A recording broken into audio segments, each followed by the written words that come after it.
Great. Fantastic. Cultivating safe and healthy relationships. This is a big, big theme nowadays. I just stumbled across in one of my emails a couple of days ago how a question about why is it so big nowadays? And I think part of it has to do with the times that we live in are holding everybody accountable in all sorts of different ways, shapes, and forms. And then we've had a lot of large church scandals in recent times. So that's part of the reason why. And I'd like to talk about some of the books that have come out. In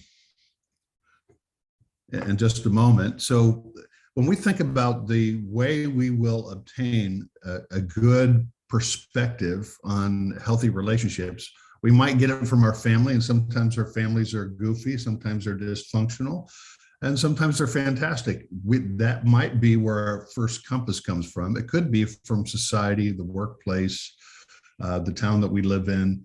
It also should be able to come from the church. That's the ideal place for us as adults if we didn't get it in our family, if we didn't get the right alignment, that compass, the thinking. And some people get it from their family and some people don't. The church becomes that place that they're going to get the healthiest view, hopefully, and that we can be part of that by how we teach and how we deal with things.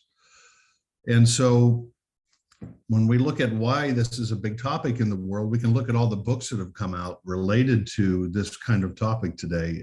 Two of the most best-selling books in this category are Understanding Power, Understanding Authority and Abuse in the Church. And one of my friends, Kyle Spears, did a podcast recently, a video podcast with the author of that book.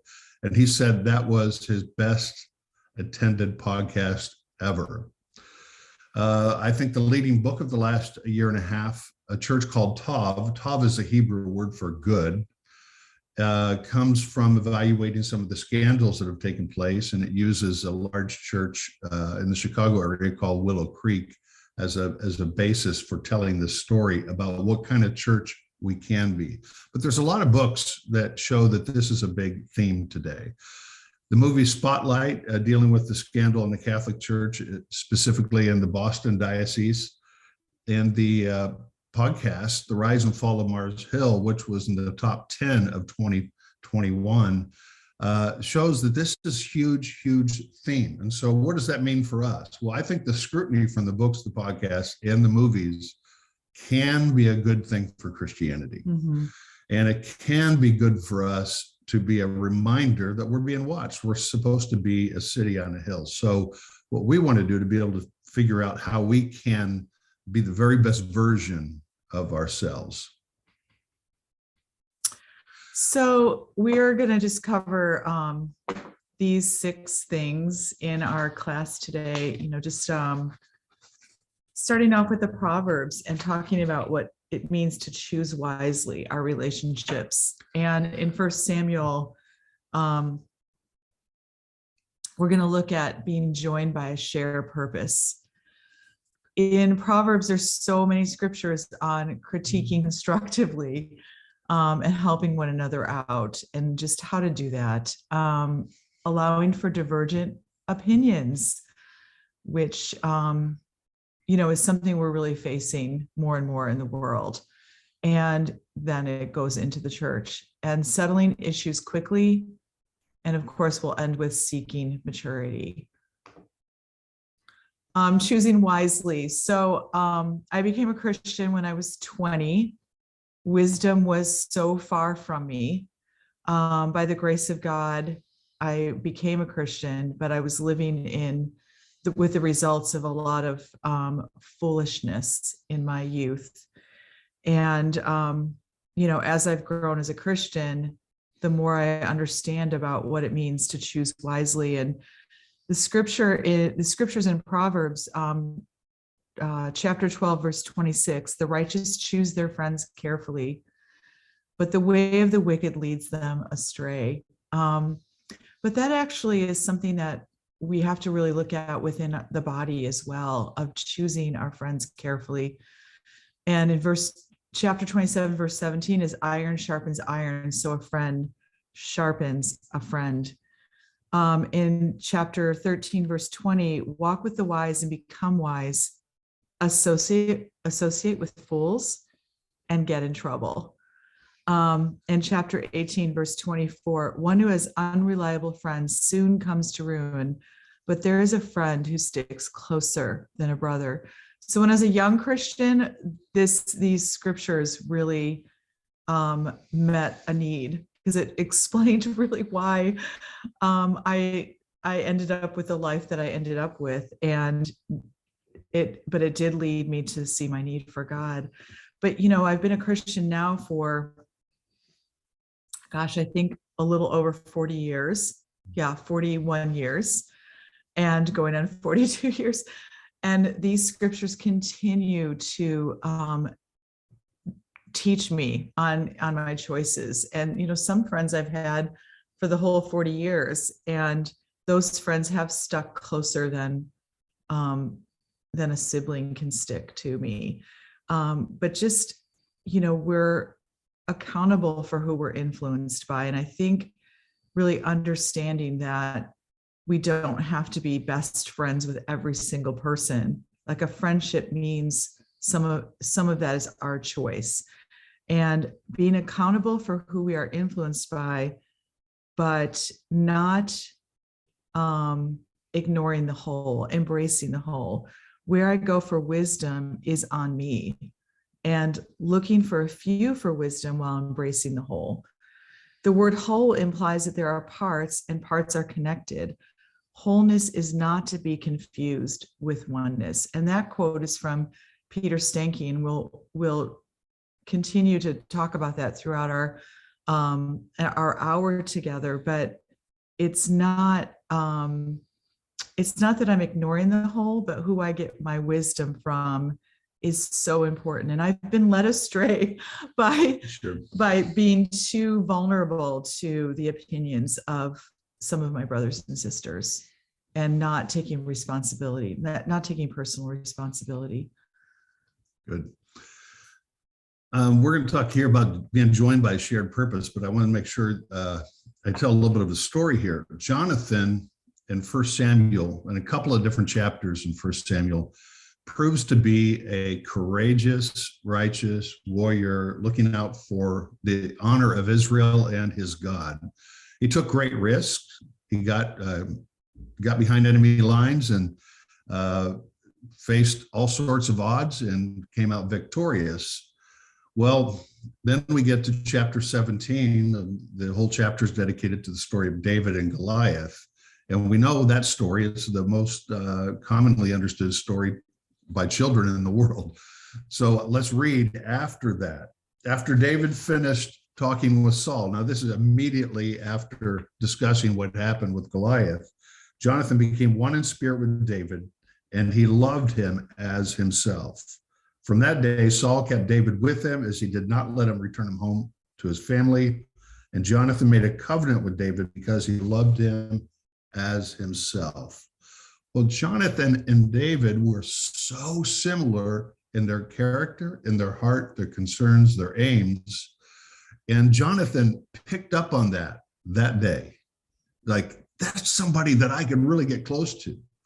We would be about doing the same thing. And as a matter of fact, they got so close that Jonathan sided with David in the conflict between David and Jonathan's father. And so this is a good example to show that when we are all about a purpose, it could even be a smaller purpose, strengthening a small group, helping out the church in some sort of important task, but there's a like-mindedness about it with someone that can really foster a healthy relationship, a place where we can build confidentiality and trust and confess our sins and work closely to each other and see the best in each other. So it really does help to identify people that we can be like-minded about good things, about important things that we have spiritually going. We're going to talk here about critiquing constructively. For this command is a lamp, Proverbs 6:23. This teaching is a light, and correction and instruction are the way to life. You know, we really benefit when we have somebody in our life that sees things about us better than we see about ourselves. And I'll tell you what, before I became a Christian, or even early in my Christian life, there would be no hint at all that I would be able to do what I do professionally today. I was super, super unrefined. Now that may not be hard to imagine, but I was. I just was going to be an engineer, and I love being an engineer, by the way, but I really wasn't going to be a social influence in the world. I didn't see myself that way. But over time and the influence of people in my life, and I am. But it's because I've been given lots of feedback, and I still have feedback. I have people that I talk to every single week, and sometimes we coach each other, instruct each other related to our roles and our spiritual lives and the decisions we're making. And Proverbs 15:31, whoever heeds life-giving correction will be at home among the wise. Again, another great verse. When we critique, we should do it with the golden rule in mind. How we would want a critique to come to us is how we would want to deliver it to somebody else. The right setting and the way we come across that sense of respect.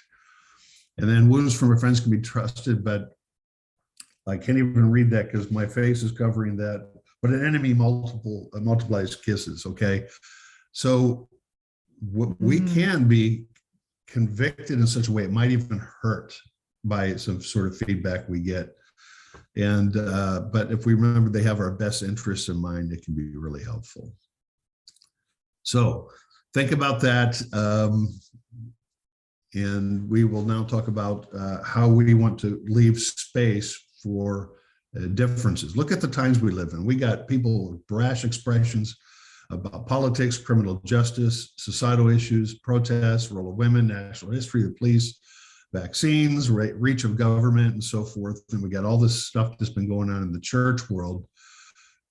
And plus we have all this happening on social media, even in our church, in a significant way. How will we manage that? Yeah, just talking about each of these scriptures, accepting the one whose faith is weak without quarreling over disputable matters. I think one of the things that really can really get in the way of our faith community is allowing that to happen in our body, allowing the quarreling over things that are disputable. And one person considers one day more sacred than another considers every day alike. Each of them should be fully convinced in their own mind. And if you've ever talked to a brother or sister that's fully convinced of something that you are completely not convinced of, it feels like, oh, maybe we're disunified. And understanding what unity is so important, because it's not about us all seeing every day alike, as the scripture tutors us in. You then, why do you judge your brother or sister? Why do you treat them with contempt? For we will all stand before God's judgment seat. I love Dietrich Bonhoeffer's book, Life Together. It's a very short read. It's heavy because of where he was in his life when he wrote the book, and maybe his circumstances were quite different than ours today, but it really has inspired me to understand what we're talking about, divergent opinions, because God is the one that unified us through his blood, his son dying on the cross, giving us all the Holy Spirit. And the fact that we don't have to look at every day alike, but when we're convinced of something, we don't have to convince another of that same thing. And really allowing space in our fellowship, I think, is really important as far as having healthy relationships. Yeah, we want to also make sure that we remove stumbling blocks between us and somebody else with our opinions when we pass judgment on one another, as Paul reminds us here. And that, when we have divergent opinions, it's good for us to say, here's where I'm coming from. This is my life journey that got me to this point of view. Do you see anything about my logic that is flawed? That's something that we can do when we curate the relationship being more important than our opinion on all these matters that are going on in the world, even though these are very important topics, many of them. But it's good to make ourselves vulnerable to the feedback from somebody else about the way that we come across, or even the logic, if it happens to be an important topic in the church, because some of these do become important in the church, like vaccines and meeting together and the government rules and so on and so forth. Let us make every effort to do what leads to peace and mutual edification. And making every effort really is involving humility. And you can feel that one of the other times that phrase is used is Ephesians chapter 4. It related to our 7 ones that brings us all together. It takes humility. We have to persist and persevere to make sure that we are creating that place that we can have a peace with one another. Now, settling issues quickly, or as Matthew records Jesus saying, settling matters quickly. That's where, if we know somebody has something against us, we should leave whatever it is we're up to do, our gift at the altar, whatever. First, go and be reconciled, then deal with your spiritual rituals after that. Settle matters quickly. Sometimes the things we have to sort out are basically sin, right?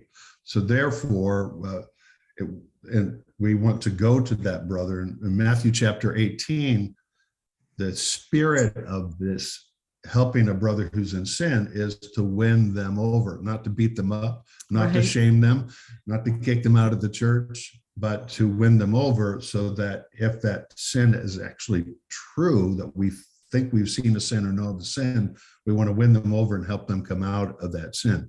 But you know what? Sometimes we have to sort out issues in the same spirit of Matthew 5 that are not about sins, but they might be about differences that are creating discomfort in our relationship. And a person we are feeling discomfort with needs to be able to know that, and vice versa, so we can be able to talk about these things and identify where the tensions come from and our feelings. And these become important matter. Otherwise, the thing that is just a little uncomfortable can grow and grow and grow to becoming something much bigger than it should have ever been. So how do we do that? How do we create that safe space to have that conversation? It's very individual specific. So one of the things that you can do, or we can do, when we do feel uncomfortable with somebody in a dynamic that's taking place, maybe their social style is too bombastic, is different than ours. Maybe they're an extrovert, we're an introvert, and that's where some of the tensions come from. What we can do is just talk about it, say, hey, can we have a cup of coffee? The other thing we can do is say, hey, can we get somebody to help us talk through a dynamic that we're having in our relationship? And you let that person pick who that outside party could be so that they feel comfortable. Because sometimes we just really do need coaching. I was in a situation in December on a Zoom with a bunch of teachers, and one of the ICOC teachers was bombastic towards another guy on the call. And then the call ended. And not only was he wrong on what he was saying, he misunderstood what had happened in this international call, but his spirit wasn't good, and took a lot of emails and eventual phone calls to get it all worked out. But what really helped it get worked out is one of the other teachers and I said, hey, can we get a session together? We can coach you guys through what happened. and the matter is now resolved. So sometimes, and this wasn't about a blatant sin, this was just about a misunderstanding. And sometimes we just need help from our friends. I think, yeah, just on that last slide, sometimes I feel a tension or I'm uncomfortable, but through prayer, I ask God to reveal if it's something that I've done or something that I'm not in step with the Spirit. So it goes back to that not being quick to judge, because our feelings can betray us, as mine do on a weekly basis. So because I'm a very emotional person, and so I really do have to step back and look at my own. Just because I feel tension doesn't mean something is wrong with the other person. In just seeking maturity, I have to turn my page because the screen is partially covered here. Let me just take yours. Okay. Let perseverance finish its work so that you may be mature and complete, not lacking anything. For we all stumble in many ways. If anyone does not stumble in what he says, he is mature, able also to control the whole body. I'm working on that right now, post holidays, controlling the whole body. He is the one we proclaim, admonishing and teaching everyone with all wisdom, so that we may present everyone fully mature in Christ. And I think seeking maturity is really also understanding that not everybody reaches maturity at the same time. And being mature is allowing for immaturity to be in your presence and not being troubled by it, but understanding that there's a way to love and be kind to get people to a more mature place. I'm a Montessori teacher as well as working with my husband. And, in our classroom, it's 6 to 9-year-olds. There's such an array of levels of maturity, and just watching those 30 children and observing how they manage themselves with those maturity differences sometimes really tutors me in how we can be in the body of just helping people and understanding our maturity differences. Yeah. I love the Colossians version of using mature, which is the Greek word teleos, which translated mature, because it shows us something we're trying to do in our relationship, helping people become mature. And that Greek word can mean a lot of different things depending on the context. It can be a conclusion, a finish, a goal, fulfillment, realization. Could be a lot of different things. With this particular group, the mature track that we're on right now, we want to take a little bit more time to talk about this idea of differentiation as it connects to maturity. So I'll briefly tell a story. So Murray Bowen, a famous therapist and professor at Georgetown, this would be back in the 50s and 60s, made an observation as he was counseling families that had a family member that was schizophrenic. And he noticed that families tended to become schizophrenic in their reaction to that family member. So it was a lot of anxiety was taking place. But there would occasionally be an exception with the family where one member of that family, and it might not be the parent, it might be an older sibling, was not reactive. And their presence in all that reactivity would make the reactivity subside. He would be or she would be the recalibrating person for the family. And he would say that person tended to be the most mature. And he came up with the language of differentiated. That person knew where they ended and where the next person began, and did not allow the codependence and unhealthy reliance on one another in the wrong sense. And then he developed a theory which was called family systems theory based on that. One of his disciples was Edwin Friedman, who happened to be a rabbi in 2 previous synagogues where he was a rabbi. they were massively dysfunctional, and they ended up in a crisis under his leadership. So he goes back to school to become a therapist and gives up being a rabbi. And after studying under Bowen, he realized the problem with those two congregations was me, because he was the reactor. Not you. Yeah, yeah, yes.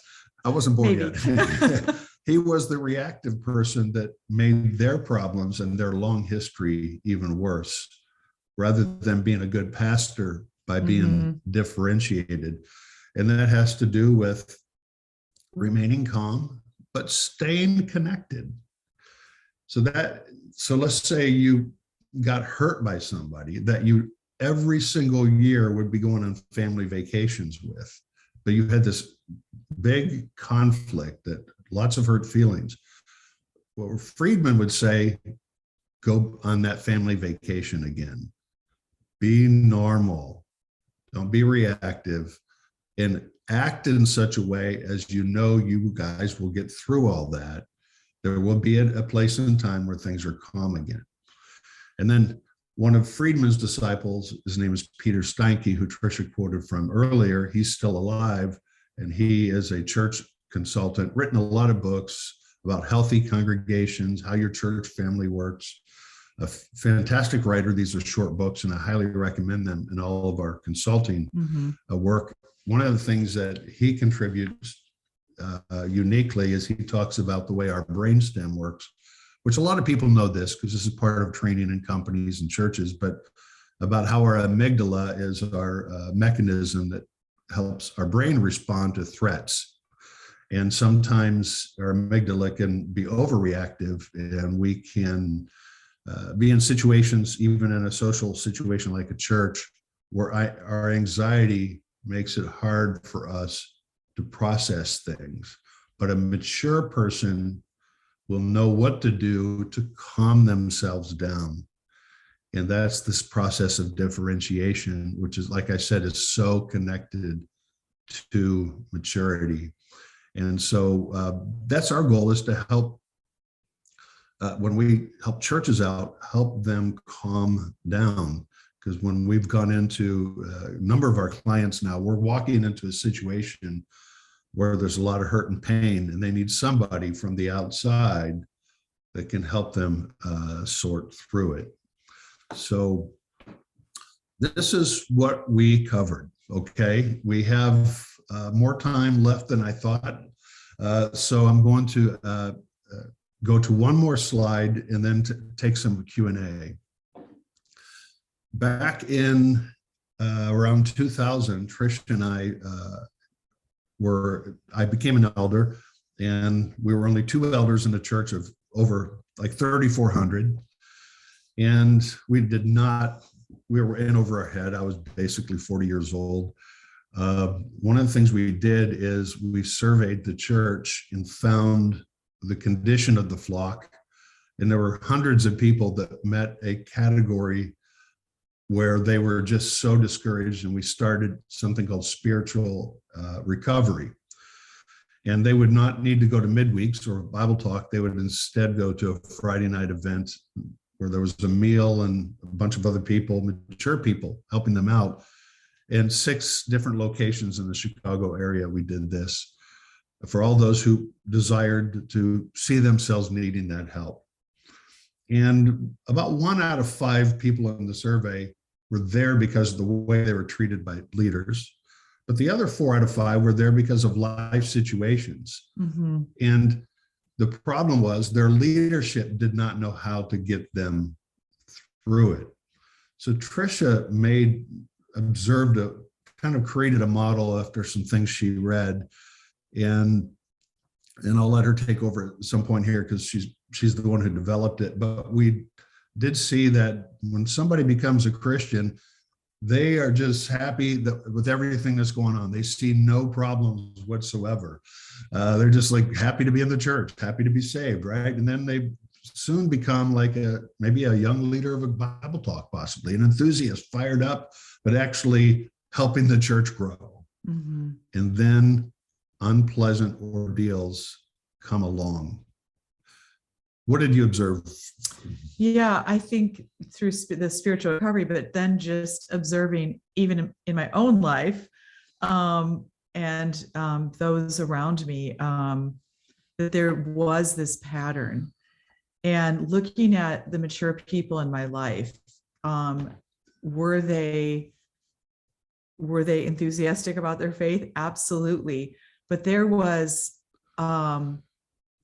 a capacity that they held, that they were not offended by the dispirited people. They were not offended, or they weren't trying to get them past it or through it, but there was a patience, a loving kindness, just a space for those people. And I certainly wanted to have that level of maturity as well. And I think just looking at this pattern, it became, I mean, Steve and I have numbered it 1, 2, 3s, and 4s, and you can go into maturity, but then slip back into the dispirited from a situation. But knowing that your goal is to be mature in it and recognize where you're at has been really helpful for the last decades of interactions we've had, and ways we can help other congregations, but also help ourselves, and even in our own relationships with our adult children, understanding sort of these stages. And I want to hold this space in my own heart, and helpfulness in the body for the dispirited Christians. And so, yeah, we just noticed this pattern. And it was interesting, several years ago, probably 10 years ago, we presented it to a large congregation. And so many people came up and said, "Oh my gosh, I'm a number 2," or "Hi, I was just baptized." Or a few of the leaders turned themselves in to say, I'm a 2 and I don't understand 3s, and I'm offended by 3s. And I think that really can happen in a body where of course, you've got the young Christians that have just been baptized, but the enthusiasts, sometimes the people that are dispirited are so offended or so hurt that the enthusiasts are offended by them. They just look at them as having absolutely no faith, and just want to cut them off. And it's the mature that can hold space for those people and help them in their faith and help them to renew their faith. Yeah, and back then there was almost a dismissal of people in that third category, but that was a large group of people. And ultimately, when we had this upheaval that you're all familiar with, we lost a lot of those people. But when we can remember, let's say we are the mature, let's say everybody on this session here is of the mature, you know for a fact there was a time you were deeply discouraged, you were wounded, you were hurting, you had a crisis of faith, you were doing deconstruction or whatever. And always keep that in your mind, because that gives you the room to help and not be offended by those people that are fitting that third category. We need all the categories, because this is the process of growth and so forth. So right now we're gonna stop and take time just to hear from you.